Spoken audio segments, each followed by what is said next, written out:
Hi, it's Videos back at you for another video. In this video, we're going to look at the cover for issue 159 of The Walking Dead, part 3 of 6 of the Whisperer War.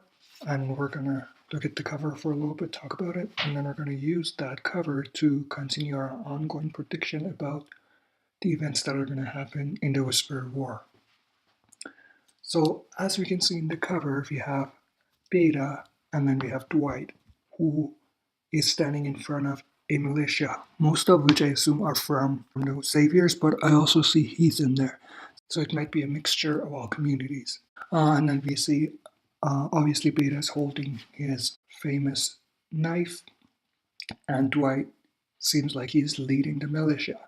Now, one thing we can say for sure is that we can rule out the blood splatter foreshadowing that I talked about in my previous videos, because Beta has a blood splatter behind him in this issue cover, but I doubt they're going to kill him off. So that kind of debunks the prediction we had about whoever has blood splatter in the background of them, they're going to die. So we can debunk that whole thing.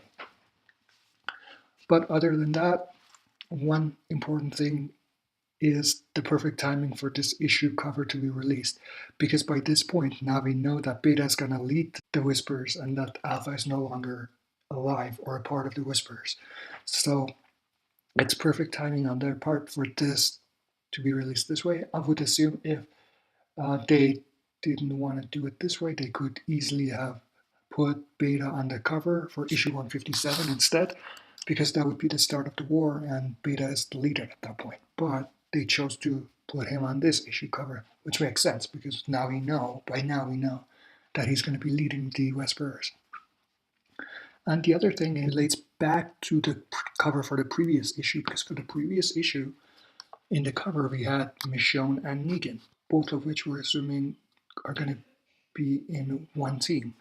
But we may have to rethink that, because in this issue, we have one of each team. Issue 157, we had Alpha and Rick, two different teams. So that leads me to believe that maybe Negan will choose the Whisperers, but we're going to have to see. I'm still not sure about that. We're going to have to wait and see. It's very difficult to predict what's going to happen with Negan. We still don't know which team he's going to choose. That's it for this video. Thanks for watching. I'll be back for another video.